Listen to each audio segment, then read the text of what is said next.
Ladies and gentlemen, my name is Totalbiscuit, live here from PAX 2012 here in the Seattle, US. And I am here with a game by the name of Mark of the Ninja. And I'm here with a fellow by the name of Nels, and he is the lead designer on Mark of the Ninja. Indeedy. Yes, for Klei Entertainment. If you don't remember who Klei is, you silly, silly people, it is Shank, particularly. Yes. That's a game that I not only covered the first one, but the second on the channel. So I'm a fan. There's no question about that. But this is something a little bit different from Shank. So why don't you tell us what this is all about? Yeah, so Mark of the Ninja is a 2D side-scrolling stealth game. It's a game about being a ninja where you actually have to be like a ninja, right? You need to be fast and agile and clever and sneaky instead of just cutting through an army of men with a sword the size of a Buick. Indeed. That's I wonder which games you're actually aiming at with that comment, I have to say. I couldn't say, really. No, naturally. It's just sort of a thing that occurs. It seems like ninja games have gone in completely the wrong direction as of late. Yeah, aside from like Tenchu, there basically aren't any, right? Yeah, so which this is unfortunate. In sort of a side-scrolling 2D way, kind of harkens back to Tenchu. Okay. And other similar stealth games of that era, right? Like your Thieves and your Metal Gears and stuff like that.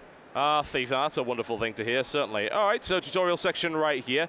So, well, you've made a pretty broad accusation of ninja games, so why don't you explain what Mark of the Ninja does right? Yeah, so Mark of the Ninja is a stealth game where we didn't want the challenge of the game to come from being needing to understand the game systems, right? Like, I like stealth games a lot, but I get why they can be kind of inaccessible for some folks, because all those core stealth systems you need to understand can be kind of opaque. So if you see right there, right, like whenever you move into the light, your character's appearance changes completely. So you go from being how you are right now with the black with just the white line work and the red highlights. Whenever you're in light, and thus whenever you can be seen, your character's appearance changes completely. And you actually see as the guard moves into the light, the same thing will happen to him, just for, consistency's sake, right? Yeah. So his color changes right there. Yeah.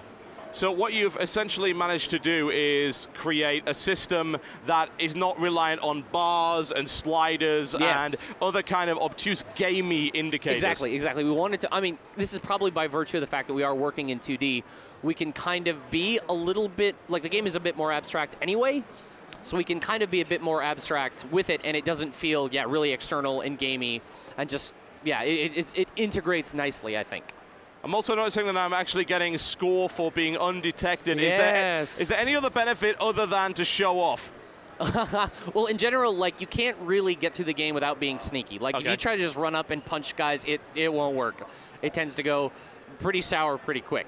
But more what you try to do, what you want to do when you are stealthy, that's kind of where the player choice comes in. Because ultimately, this is a game about player choice. It's about providing the players with a bunch of different opportunities and tools and systems and things in the world, and just saying, and you can approach these encounters as you see fit. It's not about like finding a very specific exact solution or always just having to do the same thing over and over. It's about just affording you a lot of opportunities and saying, go at the game how you want. So if you want to be someone that basically flips out and kills people, you can do that. It's totally. You just got to do it from the shadows. Yeah. Okay. Yeah. But if you just want to get through the entire game without actually killing anybody, you can also do that. All right. Fair enough. And so the thing you picked up, that's a hidden scroll. Every level has 3 of those hidden scrolls that kind of tell the backstory of the clan in, kind of an audio log-esque way, except they're all actually written in haiku, which is kind of cool, I think.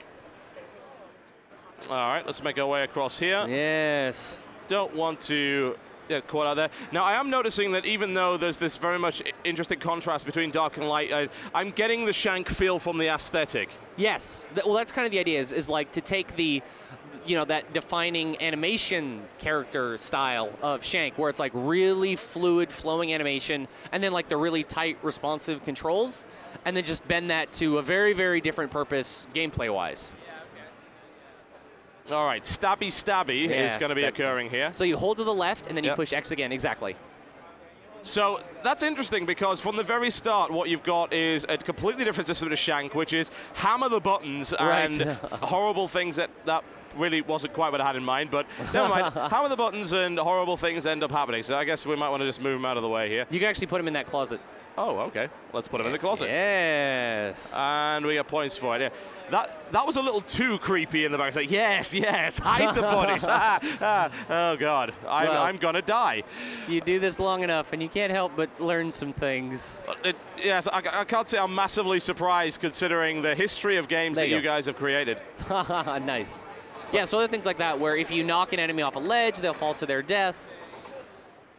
Sure, okay. In addition, so it's like, if you get detected, you're not completely hooped, right? Certainly the game doesn't instantly fail or anything like that. And if it's one-on-one, you might be okay. You're probably okay. Even if it's like 2-on-1, if you're pretty quick on the response, you can usually take them or get away, obviously. But when it's more than that, or if there's two guys that like have you in like crossing lines of fire, that's when things get pretty sour pretty quick. Yeah, I can very much tell the Thief influence from there, not only from the light, but in the way that the combat actually works. In Thief, you're a decent fighter, but versus anything head-on, you can fail miserably. Yeah, exactly. No, Thief was kind of always my stealth game. Like, that's the one that influenced me the most. And there's a lot of Thief in here. Yeah, I'm definitely getting that.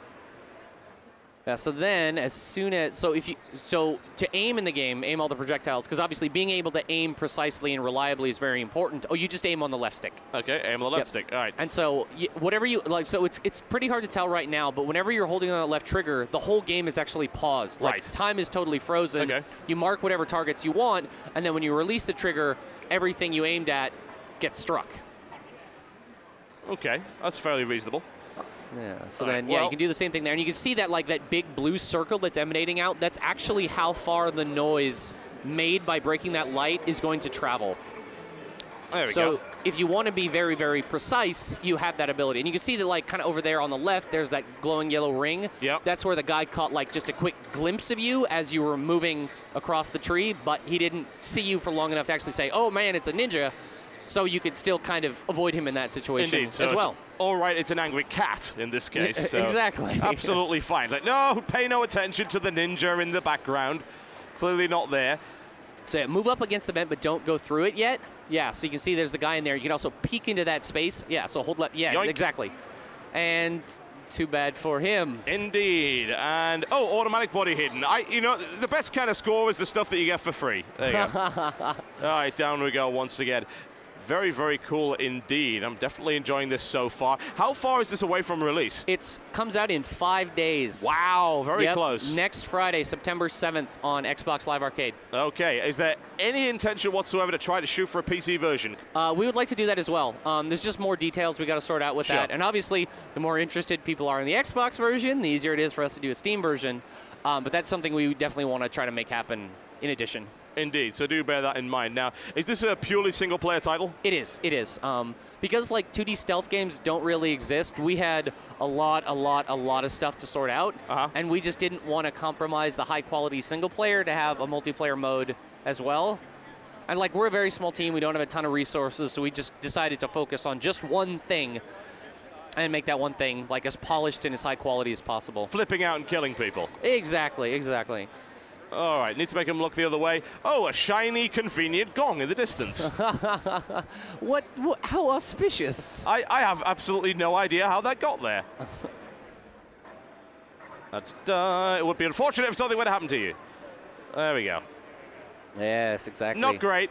I'm being punished. I have failed my ancestors, but never mind, that'll work. They'll forgive you. Yeah, I guess so. Just take them a little bit of time. At the moment, though, I'm blacklisted from parties and I'm off the Christmas card list. All right, let's not do that. And so with any grate or vent or door in the game, you can always do that kind of like peeking surveillance thing, which is actually also totally inspired by the old listening door lean from Thief.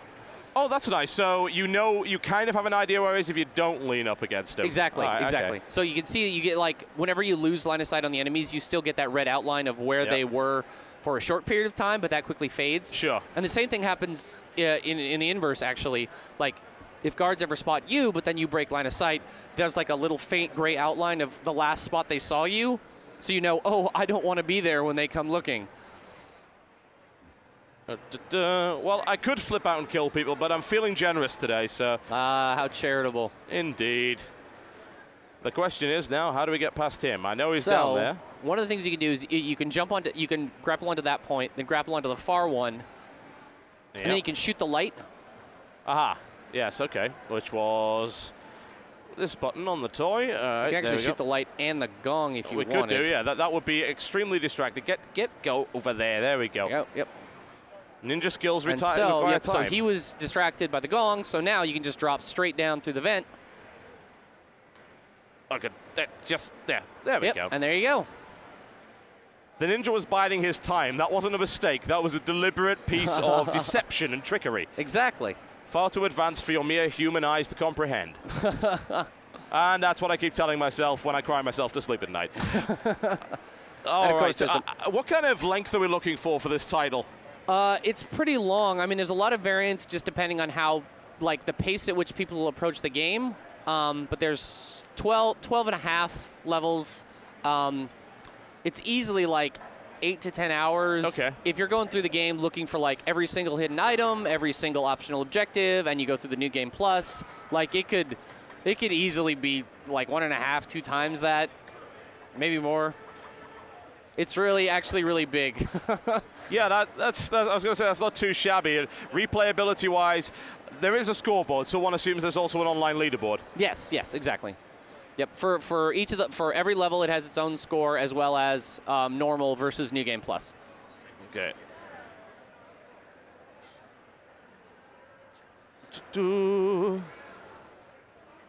Sup? There you go.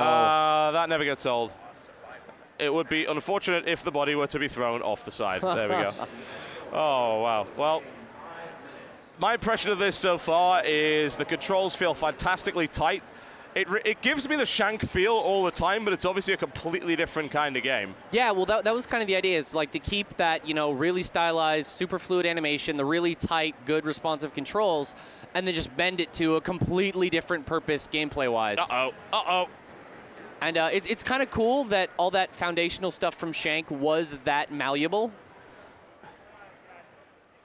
Yeah, it's surprising because, you know, Shank was very much a 2D brawler with an emphasis on ultra-violence. Yes. This is far more about nuance and subtlety and deliberateness versus just sweet combos and surviving. That would explain why I'm terrible at it, but never mind. Nuance and subtlety has never been part of my vocabulary. I think that guy gets close enough that you can, I think you very well might. Sup? Nice. Giving him a tour of the vent. It's a once-in-a-lifetime experience. Tour. All right, hold B until unlocking has finished. There we go. Unlocking has finished. And hang on a second. If you could have just done that in the first place, then how did he get caught to begin with? He's a terrible ninja. They were overwhelmed. Obviously, yes. Once again, a disgrace to the ancestors. All right, so this is coming out in 5 days, folks. It's going to be coming out on Xbox 360. Yep. How many imaginary Microsoft points are we talking about here? 1,200. 1,200 Microsoft points, so about $15 or whatever your regional equivalent might be. Exactly. It is from the guys that brought you Shank, who are also inexplicably bringing you a survival game in a PC browser called Don't Starve. That is something that you may have already seen on the channel, depending on when this video actually goes out. These guys have an interesting repertoire, to say the least. You guys got some great stuff going on, but I wish you the best of luck with this title. Awesome, thank you very much. Mark of the Ninja feels great. You should be paying attention to it. Please, by all means, go and check it out on Xbox Live. My name has been Totalbiscuit. Thank you very much for showing us this game today. Thank you. That's been done for PAX, folks. I'll see you next time. Cheers.